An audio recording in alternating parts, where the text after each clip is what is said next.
All right, everyone, welcome back to the deep dive. Yes. Today we're diving deep, deep Really into good. the American Revolution, Hmm. specifically the events around Mount Holly, New Jersey in the winter of 1776. A crucial, yet perhaps Yeah. less celebrated chapter. Oh, yeah, for sure. Yeah. And we've got some really fascinating historical accounts that just shed some light on what happened there. Indeed we do, and we're going to be exploring the Battle of Ironworks Hill, Hmm. also known as the Battle of Mount Holly, which took place on December 22nd and 23rd of 1776. Wow. You know what makes this deep dive so compelling is how this series of seemingly small skirmishes in this local area, they had a surprisingly significant impact. Huge impact. Huge impact on the larger war effort. Yeah, exactly. Our mission isn't to get lost in, every single troop movement and the minutia of the battle, Right. but to grasp the underlying significance of this conflict. We want to, understand the forces involved, pinpoint the critical moments, and most importantly, uncover how the seemingly minor engagement actually influenced the trajectory of the Revolutionary War. Hmm. So to understand what happened at Mount Holly, we really need to set the scene. Yes. Late 1776 was a pretty dire time for the American cause, wasn't it? It was indeed a very precarious situation for the Continental Army. Yeah. So following the British forces' arrival on Staten Island earlier in the year, General Howe had steadily pushed Washington's troops out of New York City and across the length of New Jersey. Wow. By November, Washington's army, its ranks thinned by expiring enlistments and low morale, had retreated across the Delaware River into Pennsylvania. I can imagine. Yeah, crucially, they made sure to secure all the boats along the river to prevent the British from immediately following. Smart. Yeah, very smart. So picture this, the Continental Army is on the run, winter is setting, Yeah. morale is low. Morale is low. Not an encouraging picture. Not at all. Meanwhile, General Howe is establishing his winter quarters across New Jersey, setting up a chain of outposts. Right. And it's the southernmost of these outposts that are key to our story. Precisely. The two most southerly major outposts were Trenton and Bordentown. Okay. Trenton was held by a brigade of about 1,500 Hessian soldiers under the command of Johann Rall. Okay. Bordentown, situated a bit further south, was garrisoned by a larger force, around 2,000 British and Hessian troops, led by Hessian Colonel Carl von Donop, which included the British 42nd Regiment. Gotcha. So Bordentown itself wasn't large enough to accommodate all of von Donop's men. Right. And he had initially planned to quarter some in Burlington, which is even further south. Yeah. But that plan ran into a bit of resistance, didn't it? It did. The Pennsylvania Navy had some floating gun batteries on the Delaware River, and their presence posed a threat to Burlington. Makes sense. Yeah, rather than risk the Loyalist sympathizers there. Von Donop was compelled to disperse his troops across the surrounding countryside. This scattering of his forces becomes a really important factor as our story unfolds. Absolutely. And these British and Hessian troops spread out as they weren't exactly enjoying a peaceful occupation, were they? Not really, no. Our sources highlight the impact of patriot militia and rebel raids. Yes. It sounds like they were constantly on edge. That's a critical point. To understand these persistent, unpredictable attacks by local militias and smaller rebel groups really wore down the occupying forces. Right. The uncertainty of when and where the next strike might occur and the size of the force they might encounter kept both the ordinary soldiers and their commanding officers in a state of constant anxiety. Oh, man. In fact, Rallo, the commander in Trenton, was so concerned that he famously ordered his men to sleep fully dressed, ready to turn out at a moment's notice. That's wild. Yeah. So against this backdrop of Continental Army in retreat and an occupying force feeling the pressure, a new American militia starts to form. Yes. Tell us about this force under the leadership of Colonel Samuel Griffin. This is where our local story in Mount Holly really starts to gain momentum. Okay. In December 1776, a militia force began to come together under the leadership of Virginia, Colonel Samuel Griffin. Okay. It's worth noting that his name is sometimes recorded as Griffith in some historical documents. Really? Yeah. Interesting. Griffin was actually the adjutant to General Israel Putnam, who, at this critical juncture, was in charge of the defense of Philadelphia. And this wasn't a large, well-trained army, was it? No, not really. What do we know about who made up Griffin's force? The precise makeup of his force is a little unclear, but it was likely a mix of different elements. Okay. We know it probably included some artillerymen from Virginia, infantry from Pennsylvania, and local New Jersey militia members. Okay. In terms of numbers, estimates suggest it was somewhere between 500 and 600 men. Okay.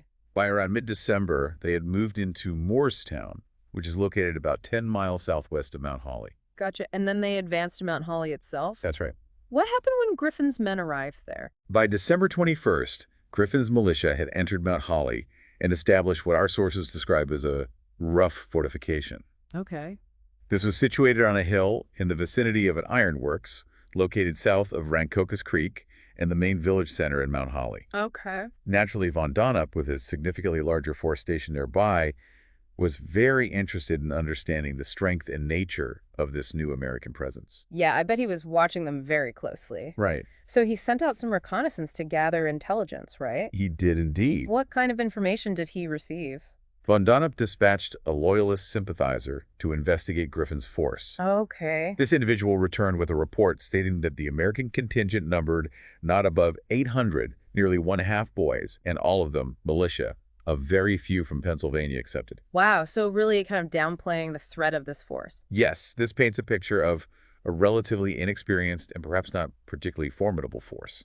But that wasn't the only intelligence that Von Donop was receiving, was it? There were conflicting reports circulating. Yes. It seems like Von Donop was getting two very different pictures of the American strength. Exactly. And this internal uncertainty right there seems like it could be a key factor in his subsequent actions.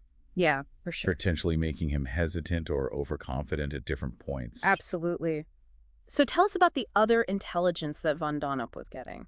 Okay, so simultaneously, Thomas Sterling, who commanded a contingent of the British 42nd Regiment stationed north of Mount Holly at Black Horse, present day.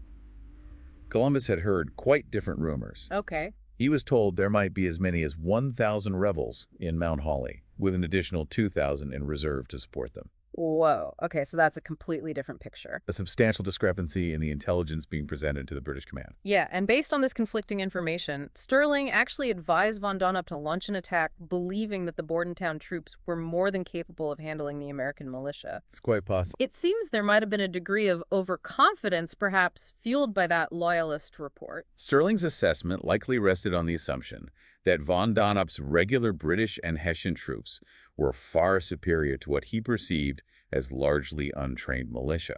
Right. This brings us to a significant event that preceded the main skirmishes.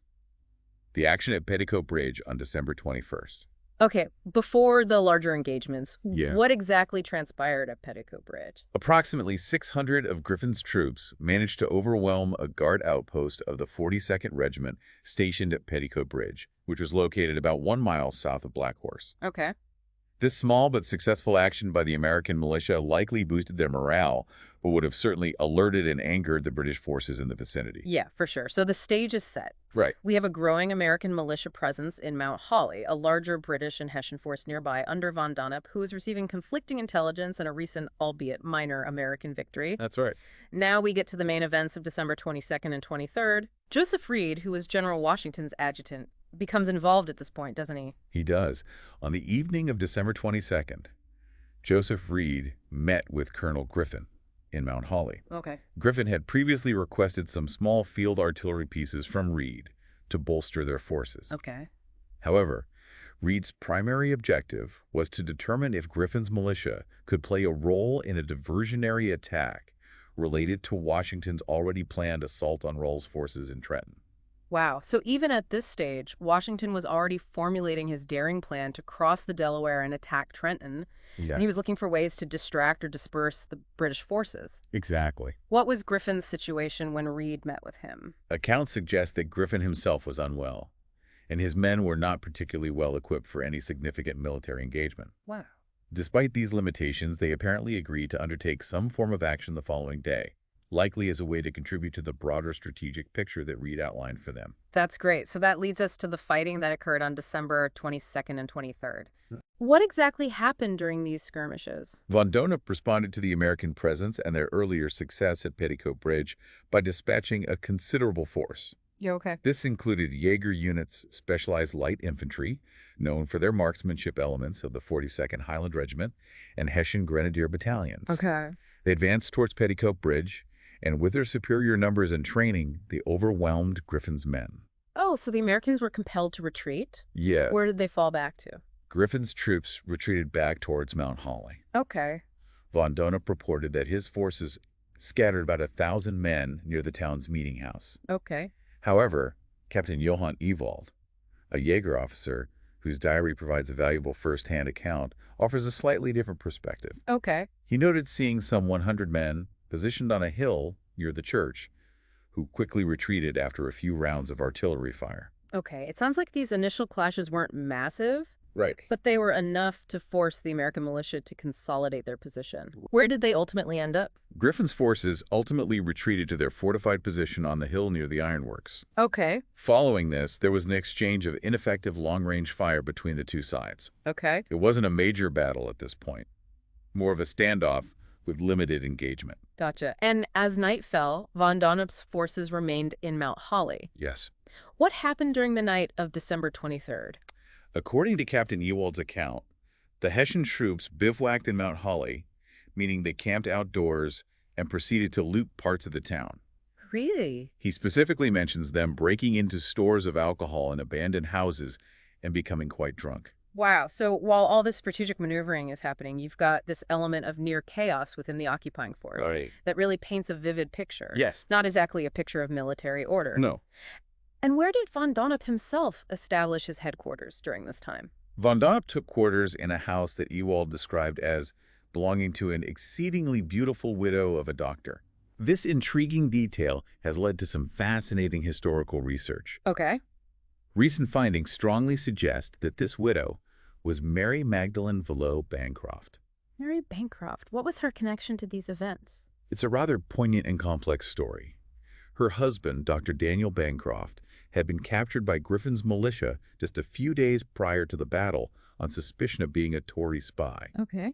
Mary was newly married, only 18 years old at the time, and living near Mount Holly. Okay. She would have been understandably terrified for her husband's life. Absolutely. The Bancroft family also had ties to the local ironworks. Okay. Mary was a niece who had been raised by relatives of the owners. Okay. There is a theory that she might have been attempting to use her position and perhaps her personal charm to try and secure her husband's release from von Donop. Interesting. Interestingly, those very ironworks were later razed by royal forces in 1778 due to rebel activity there, underscoring the ongoing conflict in the region you mentioned. They weren't well equipped. Yeah. Imagine the conditions for those soldiers retreating in December. It really brings home the hardships of the time, doesn't it? Absolutely. A fascinating and somewhat tragic personal story interwoven with these military events. So while von Donop is in the quarters of the doctor's widow, what were Griffin and his men doing? During the night of December 23rd, Griffin and his militia quietly withdrew from their fortified position on the hill and retreated back to Moorestown. Okay. They recognized that they were outmatched by von Donop's larger and more experienced force. Yeah, that makes sense. And von Donop, he had successfully pushed the Americans out of Mount Holly. What were his next steps? Well, did he pursue them? Surprisingly, no. Von Donop and his troops remained in Mount Holly. Really? This is a really critical point to understand. Okay. Mount Holly is approximately 18 miles, which is a full day's march away from Trenton. Okay. Von Donop stayed put until a messenger finally arrived on December 26th with the news of Washington's decisive victory over Rahl and Trenton that very morning. Wow. So while Washington was executing his daring crossing of the Delaware and launching his surprise attack on Trenton, von Donop and his 2,000 troops were essentially inactive in Mount Holly. Exactly. This seems like a very significant consequence of these relatively minor skirmishes. Yes. What do our sources tell us about the number of casualties during these events? Accounts of casualties from the skirmishes at Mount Holly are quite varied and often exaggerated in the immediate aftermath. Okay. Some American accounts claimed significant enemy losses, while both von Donop and Captain Ewald specifically stated that there were no British or German casualties during the initial fighting on December 22nd. Okay. One contemporary report mentions several enemy casualties and a few wounded on the American side throughout the entire action. Okay. The key takeaway here is that the direct casualties of the Battle of Ironworks Hill itself were likely quite minimal. But the strategic impact, as we've been hinting at, appears to be anything but minimal. Absolutely. Can you elaborate on the crucial outcome of this engagement? Absolutely.